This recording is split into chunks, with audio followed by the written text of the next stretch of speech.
During the Great Depression, families preserved food without electricity, stretching every resource with pure ingenuity.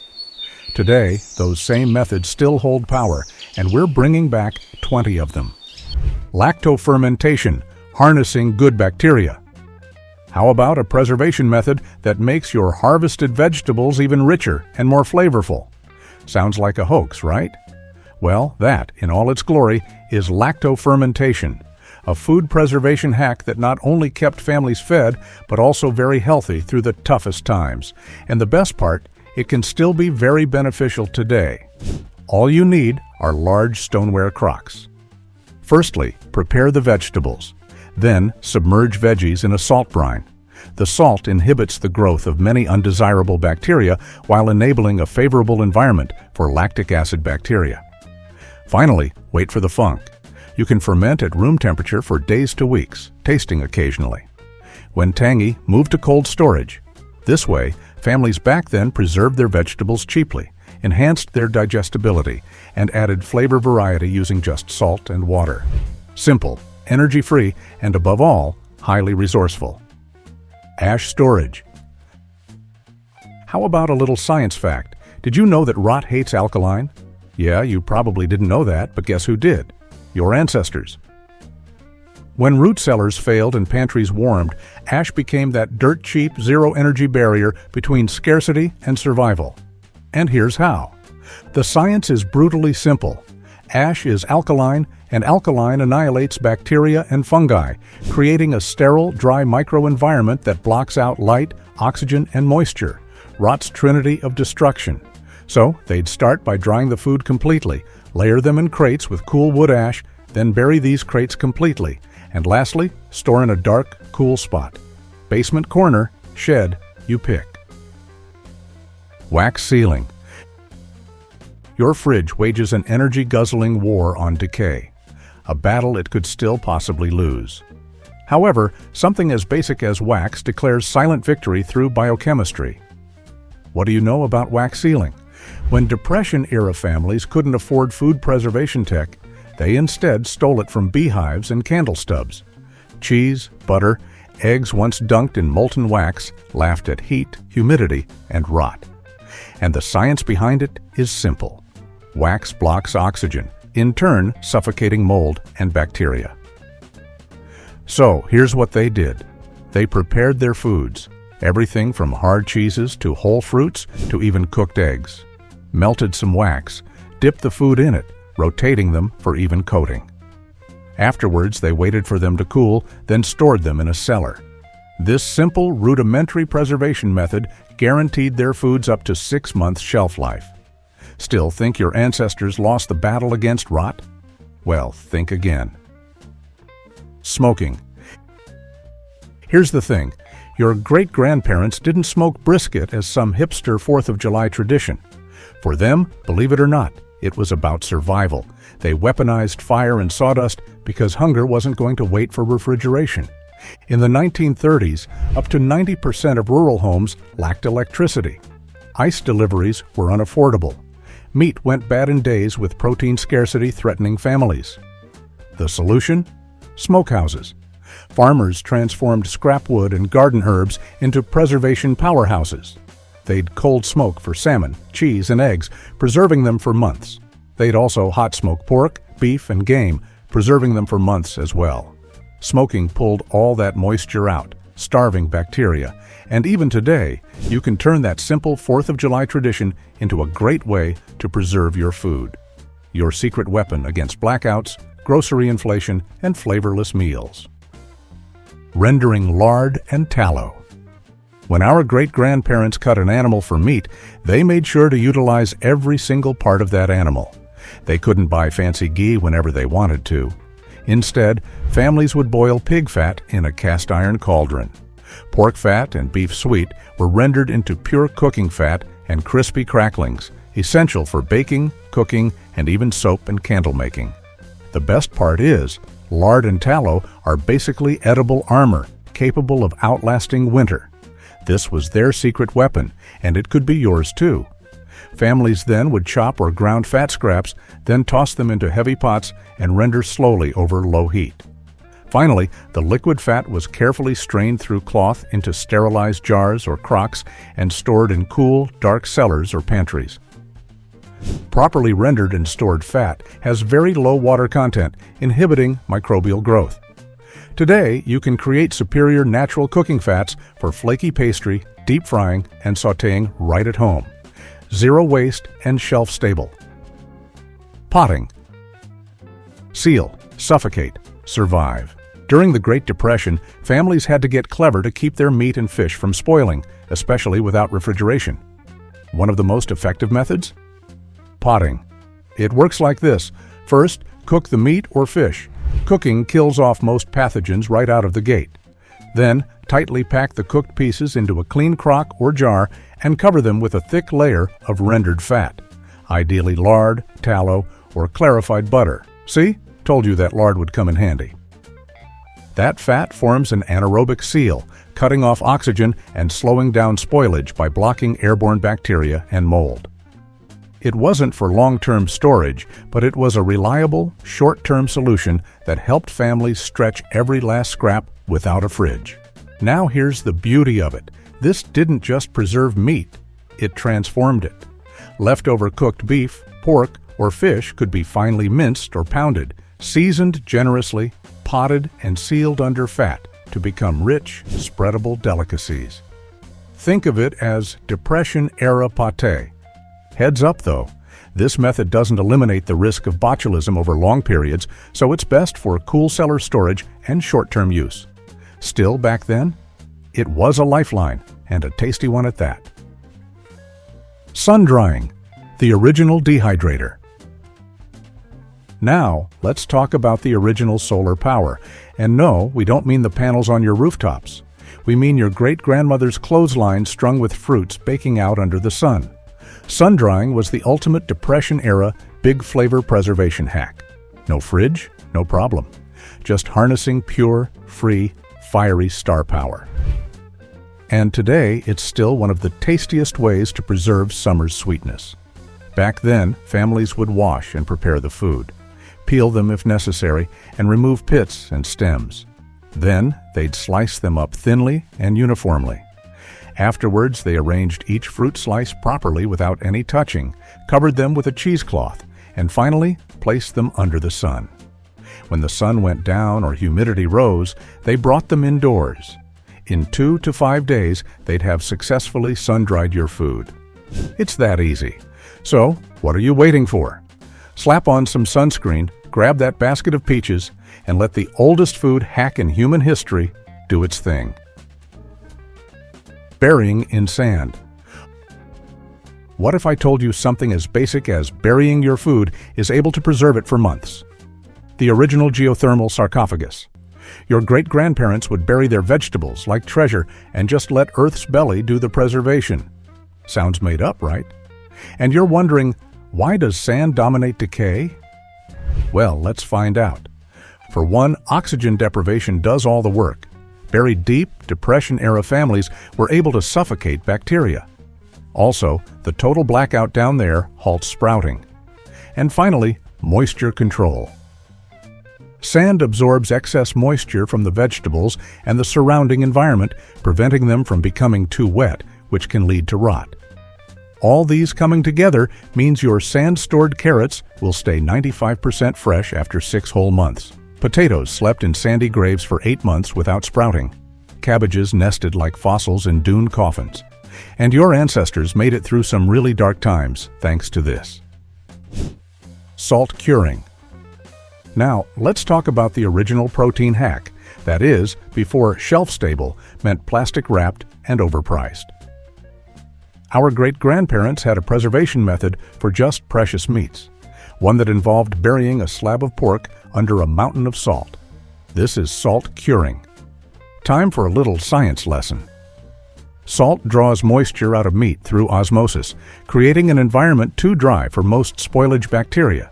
So, back then, when families needed to store their precious meats, they were packed into barrels or crocks with layers of salt, salt and sugar mixtures, or saltpeter. Curing took weeks, and smoking often followed for additional preservation and flavor. So grab that cheap cut, bury it in salt, and wait. The best things in life aren't instant. They're cured. Water bath canning, the acid armory. Let's rewind to the 1930s, shall we? Fridges were luxury items, money was tighter than a jar lid, and just letting summer's bounty rot somewhere was just unthinkable. But thanks to water bath canning, families were able to preserve abundant acidic fruits like berries and stone fruits and high-acid vegetables safely and affordably for winter. Here's how this preservation method works. Prepare acidic foods such as jams, jellies, fruits and syrup, pickles, or tomatoes. Then pack these foods into hot jars, leaving adequate headspace. Ensure to wipe the rims and screw the lids on tight. Finally, process in boiling water for a certain amount of time. They might not even have known it back then, but the science here is that boiling jars submerged in water for a specified time kills molds, yeasts, and most bacteria. This was the ultimate hack that ensured rows of glistening jars were filled with summer sunshine. And guess what? It's still pure pantry gold even today. Vinegar pickling, the acid bath. In the scorching summers of the Depression, where fridges were a myth for most, vinegar was the people's weapon against rot. Fast forward to today, you're staring at wilting cucumbers or a grocery bill that hurts. Well, the solution fortunately still hasn't changed. Vinegar pickling is an effective way to rescue wilting veggies and cut down food waste. Using just vinegar, Depression-era families would preserve small batches of vegetables nearing spoilage or just create flavorful condiments. Vegetables like cucumbers, onions, beets, or green beans were packed into jars and covered with hot vinegar brine, which comprises vinegar, water, salt, sugar, and spices. Afterwards, they'd simply store these jars in a cool place. Why did this work? Simple. For the same reason, honey works as a preservative. Vinegar's acid is a microbial gladiator. This is a fast, easy, versatile way to preserve garden surplus and make delicious condiments while doing so. A powerful 2-for-1 deal.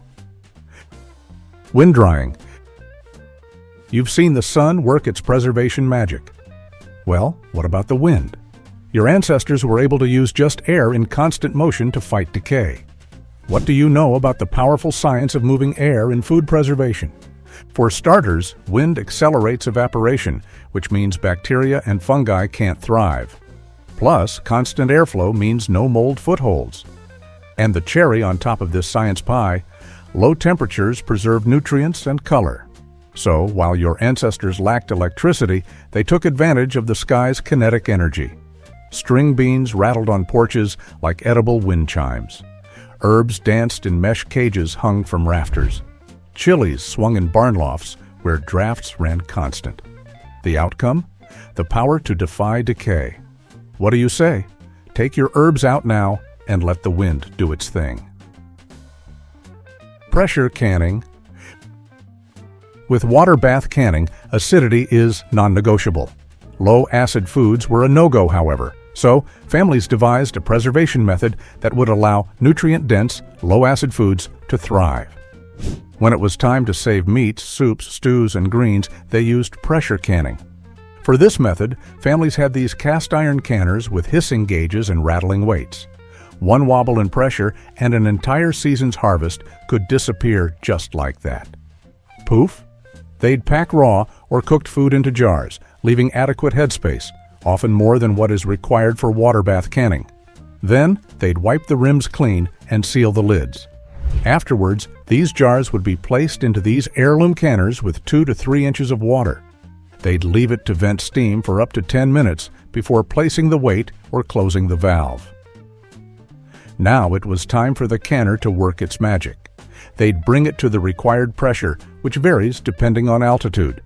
Then maintain pressure exactly for the full processing time. And finally, they'd turn off the heat. Let the pressure drop naturally to 0 before opening, wait 10 more minutes, and then remove the jars. And voila, your low-acid foods were safe for the winter. Pressure canning was born out of necessity during the Depression, but it remains a thriving practice even today. So, try embracing every hissing, rattle, and roar of that canner. Root cellaring, nature's refrigerator. Before refrigerators became a staple in homes, families relied on nature's refrigerator, the off-grid fridge that didn't require electricity to do its job. Meet root cellaring, the underground hack that turned dirt and darkness into a year-round pantry. Dedicated root cellars were common then, underground or hillside chambers with dirt floors, ventilation pipes, and often partitioned areas for different crops. Sand, sawdust, or leaves were used to pack root vegetables, maintaining humidity and preventing them from touching. With Mother Nature's basement, large quantities of hardy fall harvest could survive through winter without artificial cooling.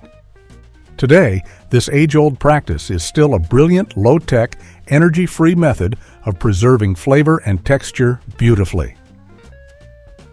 Honey preservation. Do you know that honey could also serve as a preservative for fruits and even some cheeses? Here's a sticky way to preserve food. Our grandparents knew better than to panic over cheese going moldy or throw out sad berries. They just drowned them in honey. This is called honey preservation, a liquid gold time machine. Honey's extremely high sugar content and natural acidity create an environment too hostile to support microbial growth. So, Depression-era families used this to their advantage. They'd pack clean, dry, fully ripe fruits into a sterilized jar and cover completely with raw honey, ensuring no air pockets. Then, they'd seal tightly and store in a cool, dark place. Over time, these fruits will infuse the honey. We're talking about a preservation method capable of storing your fruits for up to a whole year. For cheeses, they just brushed a thin layer of honey onto the surface of a hard, aged cheese. And voila! No more mold. It was delicious defiance. Fun fact, honey found in Egyptian tombs was still edible even after 3,000 years. So, yeah, your fruits are definitely in good hands. Stale bread revival. During the Great Depression, every calorie, no matter how small, counted. It did to the point that even rock-hard, days-old bread was transformed into nourishing meals, not compost. While this might sound like kitchen voodoo today, back then it was stale bread revival, a science they knew in their bones. Bread staling is moisture migrating, unlike actual rotting, which is microbial spoilage. This means that soaking is capable of rehydrating the starch, while toasting or frying recrisps it. Plus, grinding physically breaks down the hardened structure. So, families then developed a range of stale bread revival recipes. For one, Pain Perdue. In this recipe, stale slices are soaked in milk or water, then fried in fat until golden. They were served sweet with syrup or savory with gravy. Here's another recipe, bread pudding. In this, cubes of stale bread were soaked in a rich custard consisting of milk, eggs, sugar, and spices, then baked until set. This often included dried fruit or scraps of fresh fruit. They even had bread soup. In this recipe, stale bread was simmered into tomato-based or vegetable soups, thickening them into heartiness. These recipes are still enjoyed around the world today.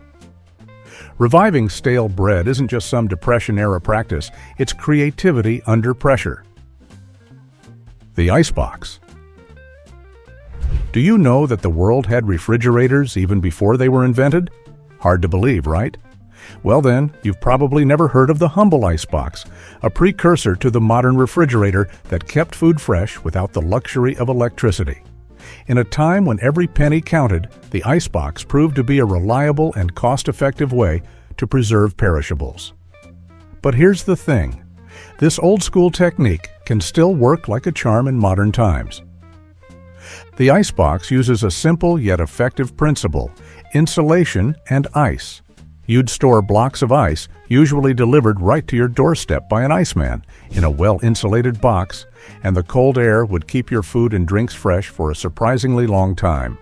The key was to keep the ice from melting too quickly, which meant using thick insulation and clever design. You might think the icebox is a relic of the past, but it can still be a useful tool in modern times. For one, it's a great way to keep food and drinks cool during power outages or outdoor events. In conclusion, while the icebox might seem like a quaint relic from the Great Depression, its principles are still relevant even today. Crock fermenting and preservation. When iceboxes failed and hunger loomed, crock fermentation was the people's savior. Vegetables were submerged in brine. Microbes worked silent shifts. Rot starved. The result? Veggies that outlived seasons. And all you needed was salt, thyme, and microbial alchemy. Thanks to crock fermenting, families could preserve vast quantities of vegetables efficiently using large, durable containers. Fermentation crocks provided the anaerobic environment integral for chemical preservation, and it was simple too. It is basically a larger-scale version of jar fermentation. Here's how it works. For starters, prepare the vegetables. Then, layer them with salt and pack them all tightly into the crocks, pounding each layer to release juice.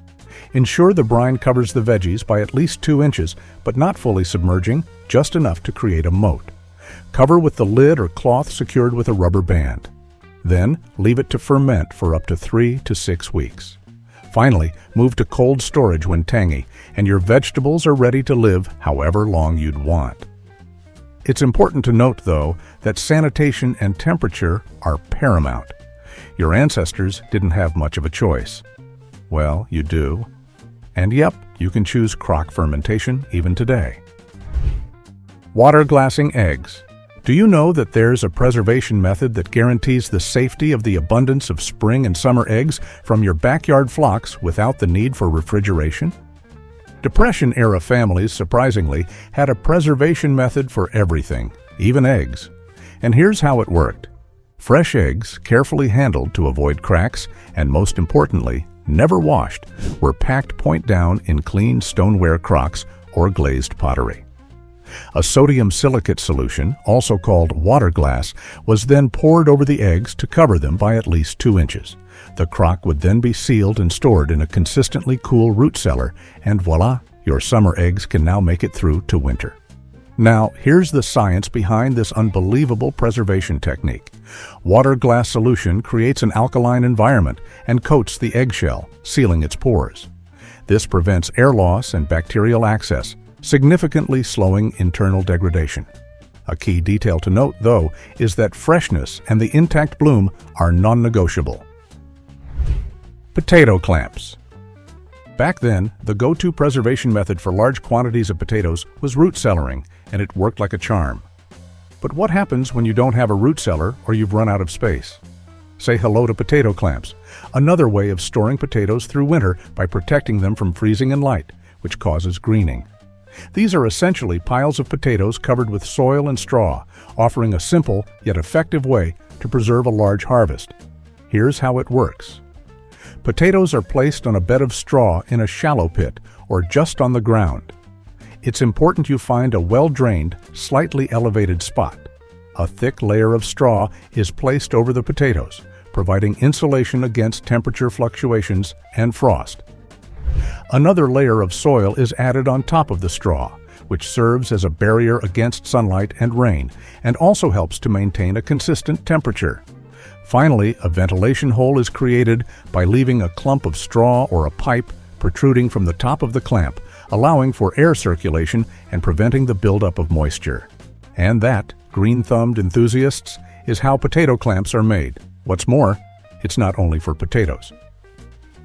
What you're looking at is a highly effective, zero-energy way to store large quantities of carrots, beets, or turnips outdoors. So, you don't have a root cellar? No worries. Just create a potato clamp instead. The Depression taught us that preserving food wasn't just survival, it was wisdom. Which of these methods do you still use? Let us know and subscribe for more heritage garden hacks.